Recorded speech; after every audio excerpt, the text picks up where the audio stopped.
This is ATL Day Ones, part of Locked On Sports Atlanta. And it starts now.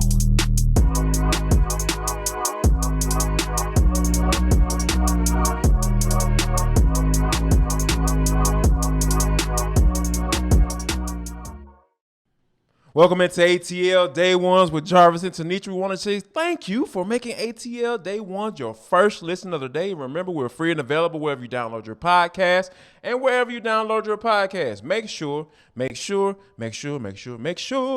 you leave us a 5-star review. We really appreciate you in advance. And if you can't get to the podcast, go ahead and drop a 5-star review in the comments on our YouTube channel on this video right now. Do it right now.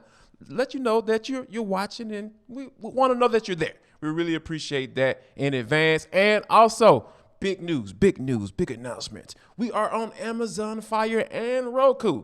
So if you can't get to your phone, which I hardly see that being the case, but if you want to watch us on TV, you want to watch us on the big screen, go ahead and download us on Roku or your Amazon Fire TV. We're right there for you. No excuses not to be checking out ATL Day Ones.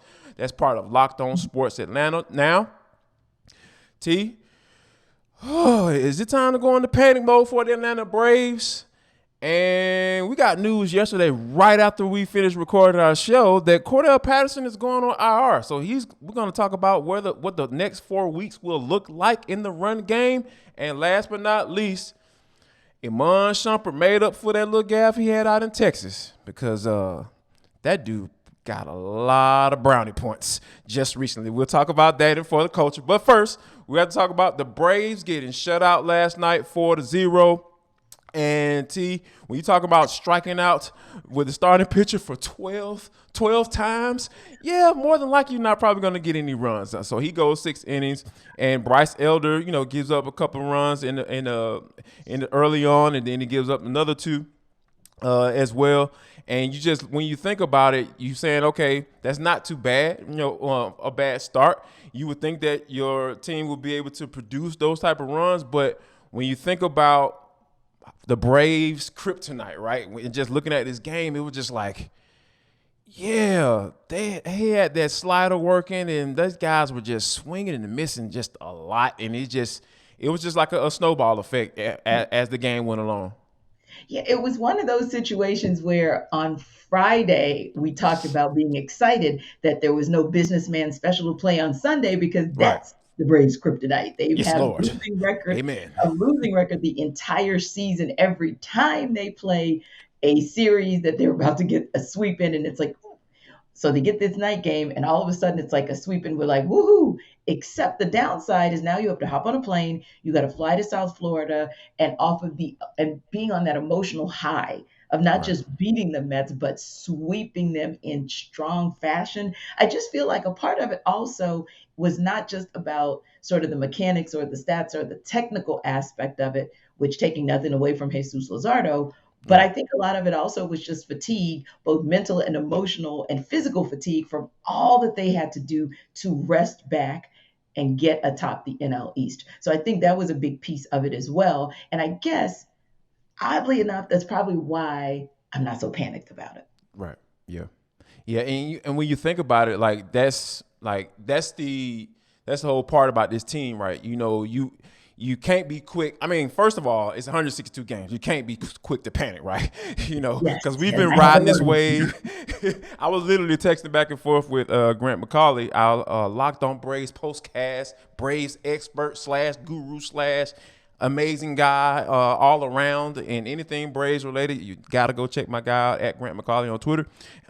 Just going back and forth, we were talking about just riding the waves of the season, and just how things have just, since May 31st, June 1st, 45 games over 500 since the 1st of June. That is absolutely amazing. So that gives me calm. That gives me peace about them, having a clunker last night. I'm not concerned at all, because this team has stunk it up at times throughout this season, but they've made up for it. And the guy who's been – all the pitchforks were out and all that stuff, and Kenley Jansen, he closed out all 3 games in the biggest series in the entire season of that 162. Right. And you make it actually a great point because lost in the shutout loss is the fact that your bullpen didn't do anything wrong. Your bullpen Yes. kept them scoring. Clean. There you Clean. go. It was a clean Clean. sheet the rest of the way for Yep. your bullpen against the Marlins. So once again, when you take you kind of break down the parts of the loss last night, there's still something good there. Right. And you Yes. didn't really have any defensive gaffes. So let's talk about how good that was as well. And then the third thing is thank you for maybe, I guess, Mother Nature Yes, allowing the it Mets was. to Met today. You Amen. guys got a Yes. doubleheader in DC, and I'm Yes. not expecting them to win both games because remember, all it takes is a Mets loss or a Braves win, and we're in that thing. So Yeah. we're just going to take it how. And of course, you always want to go in, with authority on a high note with a win. But hey, we'll take a Mets loss as well to go ahead and close this thing out because the magic number is still one, and we just need to be one and done with this thing because now you really want Brian Snicker to not have to strategize for the next two games of the regular season to Right. determine where the Braves are going to land in the postseason. You really want him to start making that shift and kind of determining, hey, what does this roster look like for that first playoff series, that first postseason series? You know what? Because I think that one thing that I think we've learned this season is that when the pressure is on, the Mets are going to Met. So the Braves may have the division clinch before they even first pitch tonight. So it won't even matter who Brian Snigger pencils in Yeah, as a starter tonight. And the Braves now are we hope so. 160. 100 wins. You haven't seen that since 2003. This is so great.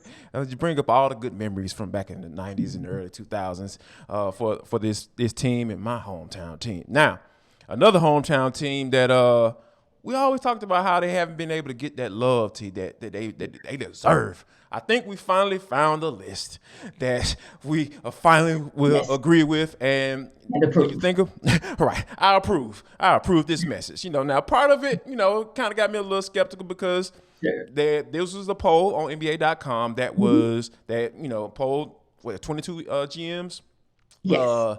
22 GMs that were, asking with different questions, like best Mhm. small forward, best power forward, best point guard. And they Yes. also asked to give they voted on the rankings in the Eastern Conference. Mhm. And they voted on the top 6 teams. And the Hawks weren't there. Like, Yeah. I have issues with that Yeah. because when you think about this starting five, right? Your starting five is in the top, top ranked, and you have your bench player ranked Mhm. in the top rankings of a list. Yeah. These that's been going out. So it's just hard for me to believe that the Hawks won't at least be in the Right. conversation to be a top 4 team. So that's the one part I disagree with. But the part I do agree with, Yeah. T, best point guard, they had Trae Young at 4. Mhm. Behind Steph Curry's and Luka Doncic and all those people, that's the usuals. And I love the fact that Ja Morant wasn't in front of him on this particular list. See, Yeah. I'm right, T. The GMs agree with your boy. Yeah. Yeah, it's one of those things where this might be the first list, and yeah, we're going to be petty and say it's the best list Yes, of because course. Yes. for that very Why? reason. Yeah, no doubt. Like finally somebody is giving him his rightful place in the sun because hey, when you look at it, you kind of look at the numbers, you can't really say that you could make a case for him going ahead of say Steph Curry, right? Right, yeah, yeah. Probably not Luka Doncic just from an all-around perspective, not saying that Luka is necessarily better than Trey, but just saying the numbers, all-around numbers dictate such. And okay, Chris Paul, okay, fine, different Yeah. brand of point guard, but I give you that.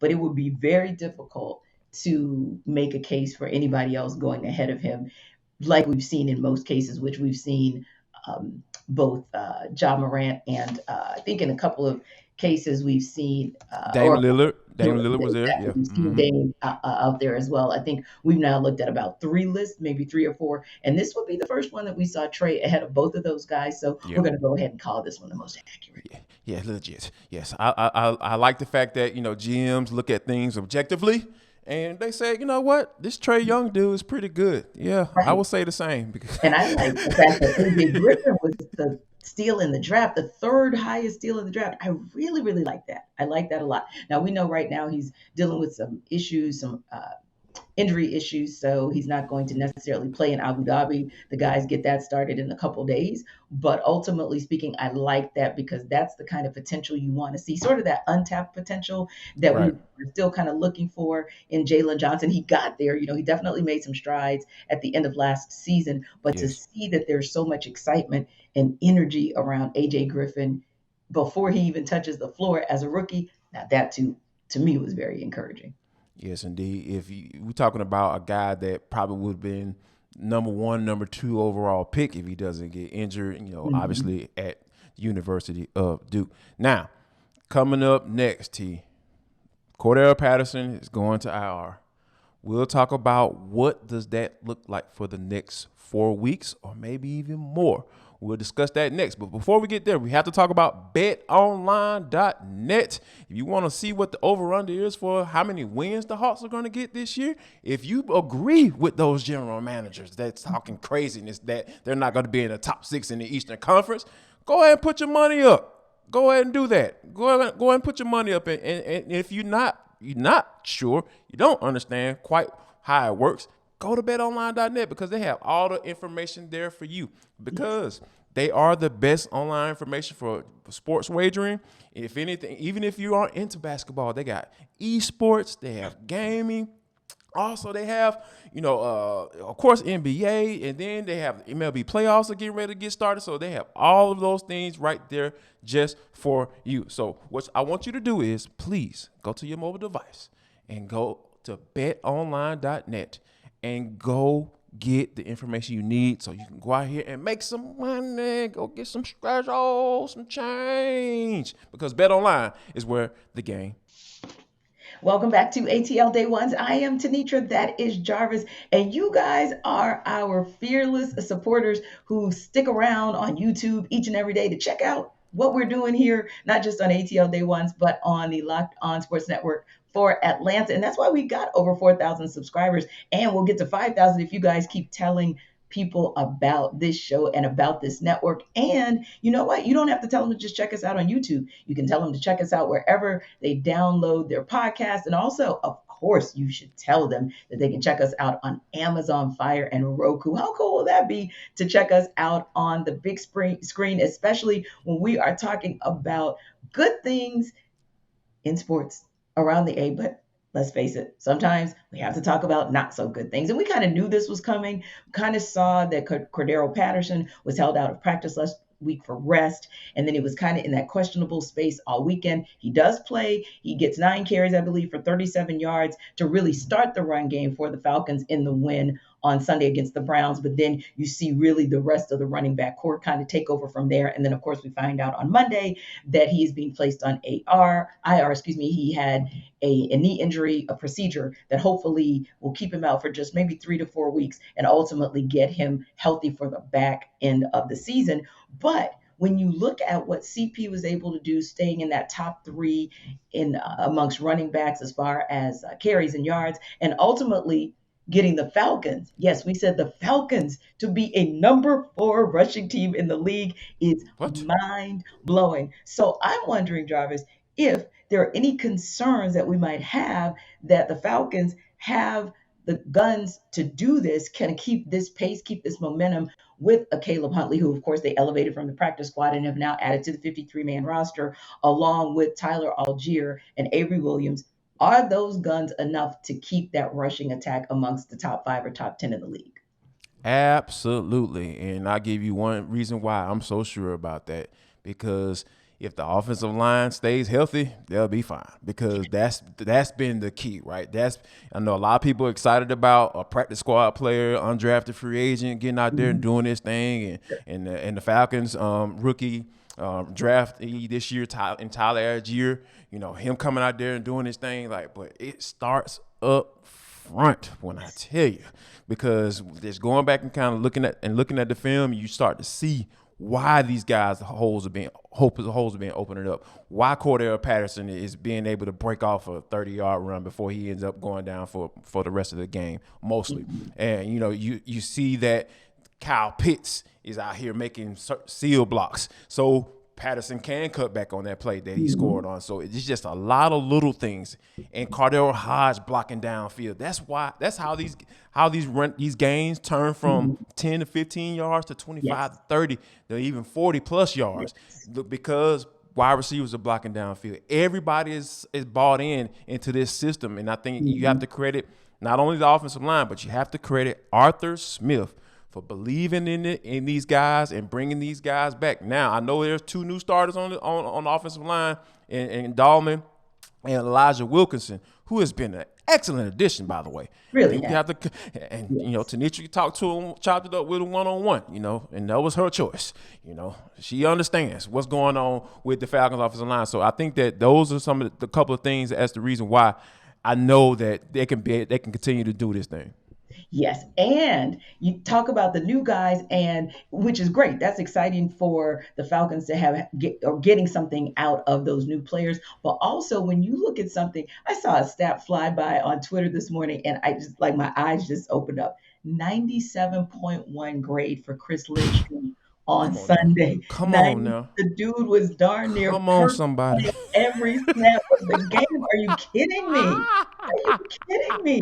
So when Jarvis is talking about the fact that this run game goes as goes the O line, Jake Yes. Matthews, of course, is your veteran, but Mm-hmm. Chris Lindstrom is your heart and soul on that O Yes. line. I mean, what he's able to do, and I'm so glad you mentioned it, Jarvis, because oftentimes we do look at the stats and we get excited about the fact that the running backs were able to break for these long runs, or we get excited about the fact that they've got these 5.1 or 5.5 yards per carry. How do you think they even get to the second level to be able to get that kind of burst? You absolutely have to have guys like Chris Lindstrom quietly in the trenches. You'll never see a stat. You'll never see a stat Mm-hmm. except something like a 97.1 grade from Pro Football Focus that tells you just how bad a guy this Chris Lindstrom is. And that also is encouraging because if you think you have that running back core and an O line that can support him, and to your point, some tight ends and some receivers, because we've seen Drake London spring a guy or two,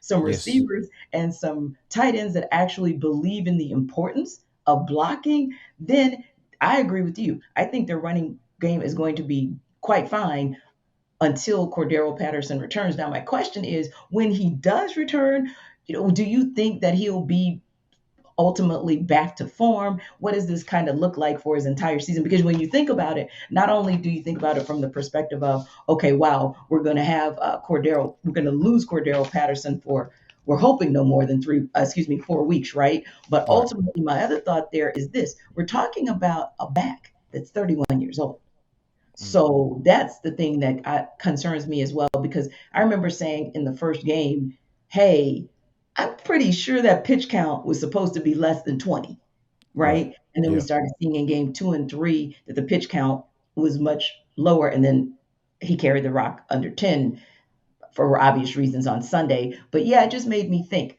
between having to deal with a knee injury coupled with your age, what do you think this means for Cordarrelle Patterson when he does return for the back half of the season? I think that we got a peek into what it would potentially could look like on Sunday, right? You saw Avery Williams, you saw Tyler Algier, you saw Caleb Huntley get those touches, and I Mhm. think that as those guys continue to perform and execute when given opportunities, Yeah. that can afford you to not have to rush him back. Once those 4 weeks has passed and you're like, okay, yeah, he's ready.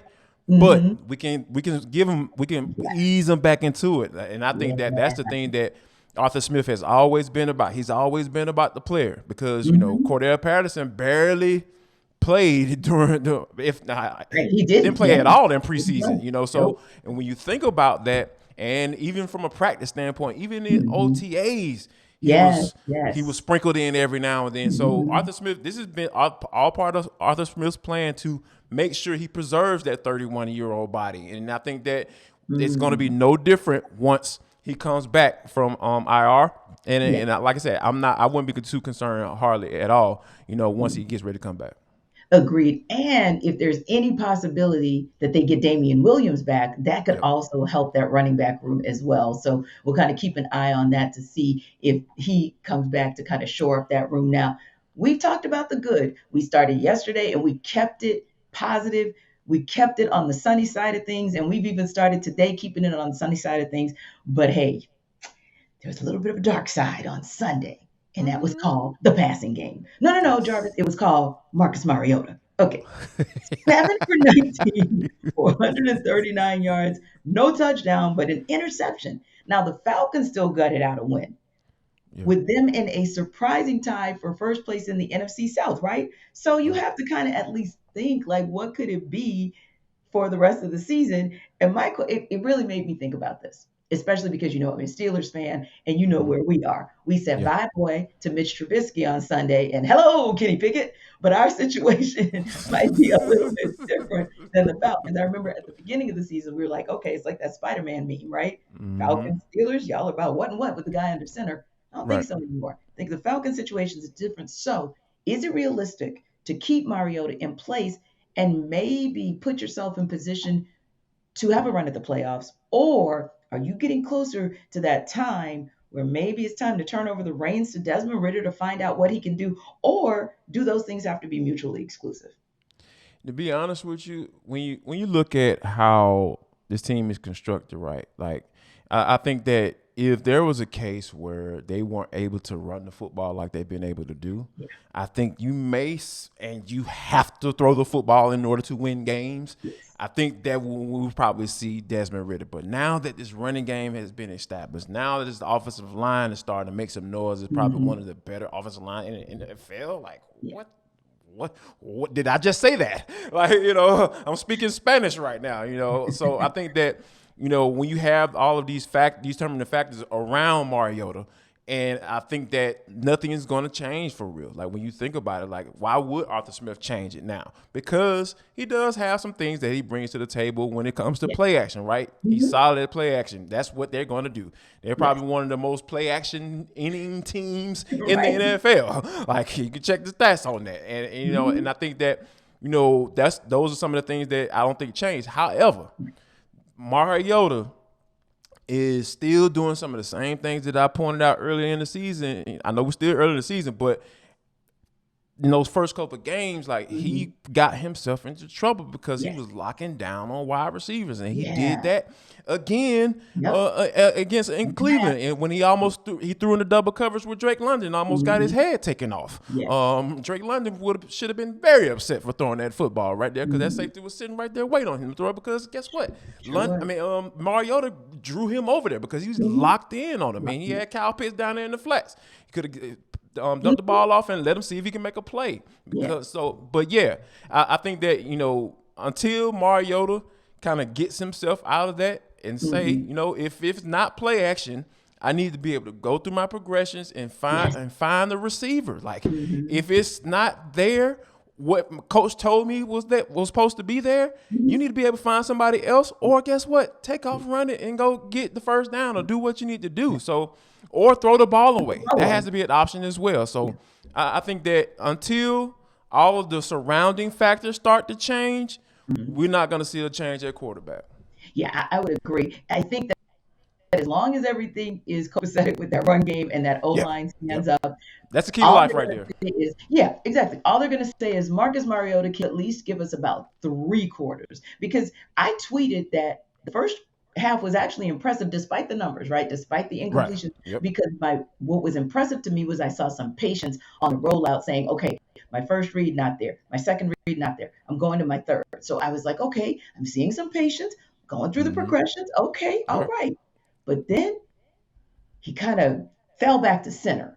And that's something that Arthur Smith and Dave Ragone are going to have to work with him on. Like, you cannot fall back into your bad habits in crunch time. That's the worst time for you to be out there with a near fumble again. That's the worst time for you to be barely escaping when you're out of the pocket, when everybody else would just either take off or they would just throw it out of bounds. So those are the decision making that really you've seen his entire career that's gotten him.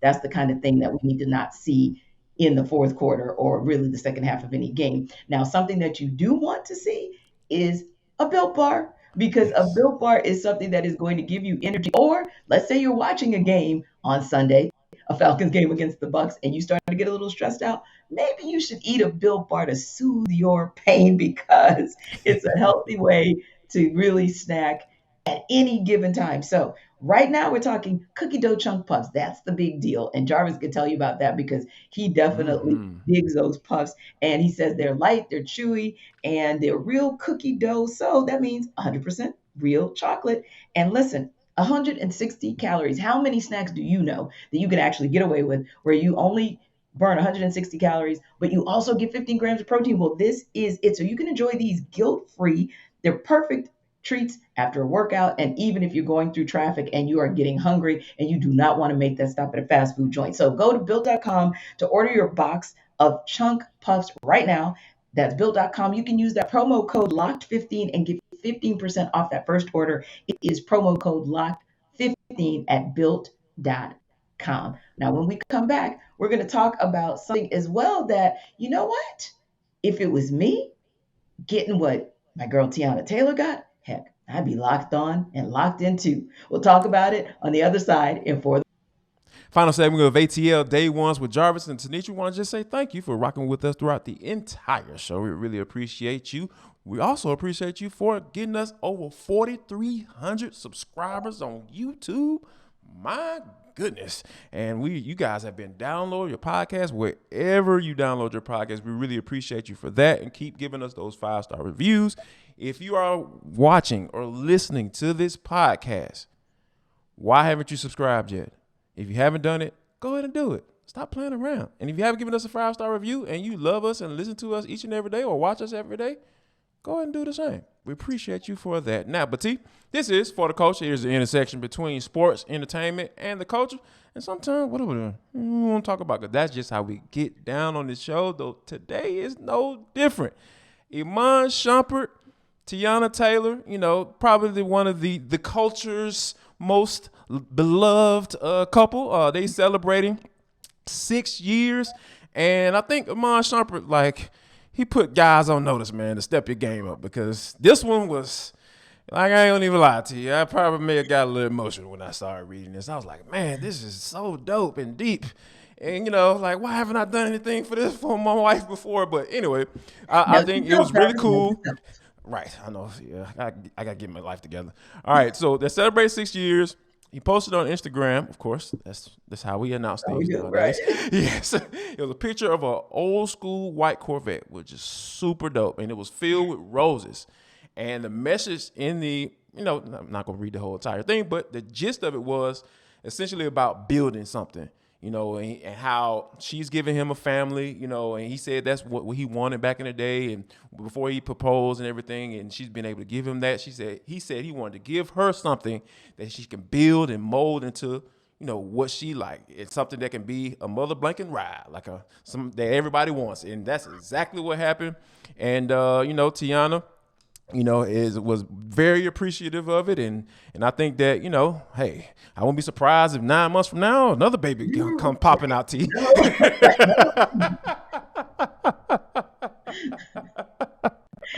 Yeah, I absolutely love them. They are adorable. They really, really are. And you can tell that it's just this mutual love, respect, admiration, appreciation. Right. And that's what it's all about. That's what it's all about. Because just as much as, that was a very demonstrative display of affection, which is great. Yes, indeed. But yeah. When you hear her talk about him and some of the little things that he does, see, that's what makes this beautiful. Because if you're not doing the little things on a daily basis, then all this is like, I don't know, it's like a little stone's throw or a little notch on the check the box, throw it on IG, get some likes, and we keep it moving. But that's the icing on the cake for them. They do it on a daily basis. Like, they put in the work on a daily basis. And that's what I love about them, and their commitment to each other, their commitment to their family, and just kind of evolving. I just thought it was so cool. And, all women love creativity. Yes. So if you can be creative with yours, and listen, if you don't have the ability to go out and get a 79 Corvette and fill it with roses, that's cool. Go get yourself one rose and go rent a Corvette, take her for a spin. How about that? Yeah. Do some things that are creative and that speak to something that she appreciates. Oh, my girl, Tanae, you're welcome. Right. Yeah. Yes. But yeah, I'm that person. I am totally that person. Now, don't get me wrong. I absolutely love big things as well. So big things popping, it works for me. But I will tell you something as small as like, okay, if you know I like cookies, a certain kind of cookie, and I look in the pantry, to get whatever I'm getting, and I'm like, oh my God, there are cookies in the pantry? Like my favorite Biscoff cookies? What? Yes, those are very good Yeah, cookies, by the way. Yes, exactly. I So agree. it's little Cosign. things, right? Little things that you're doing on a day-to-day basis that are leading to those big things being appreciated. So yeah, I love it. I definitely love it. I thought it was the coolest thing, but I love the fact that it's just the demonstrative of what goes on with them every day. That's how you get to 6 years, and it's a happy six.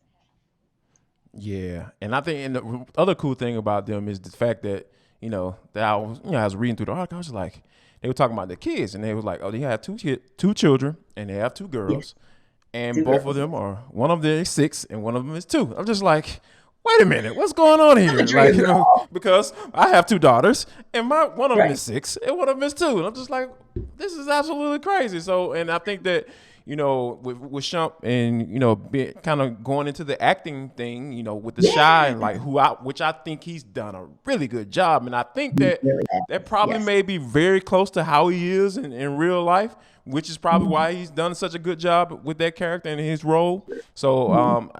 it's really cool to see, Tiana and Iman Shumpert, they're doing their thing and building a family and just really kind of transitioning into, other parts of their careers. And it's just how both of them are going on that journey together. It's just a really cool Yes, thing to see. indeed. Another cool thing, T, is that Tyler Perry out here doing Tyler Perry things again. Because, the Atlanta firefighters, with everything that's going on with them being 24/7, 365, they never close, right? Never. And they have running people in and out, and they use so much equipment, and there's so many things that they have to kind of continue to keep up, Mhm. right? And sometimes the city just doesn't cover those things. So they Yeah. started this thing where you can sponsor particular stations. And Tyler Mhm. Perry, here comes Tyler Perry stepping in, Station 5 in Southwest Atlanta, which Yeah. he's brought to a whole nother level when it comes to businesses and everything just Indeed. being in that area.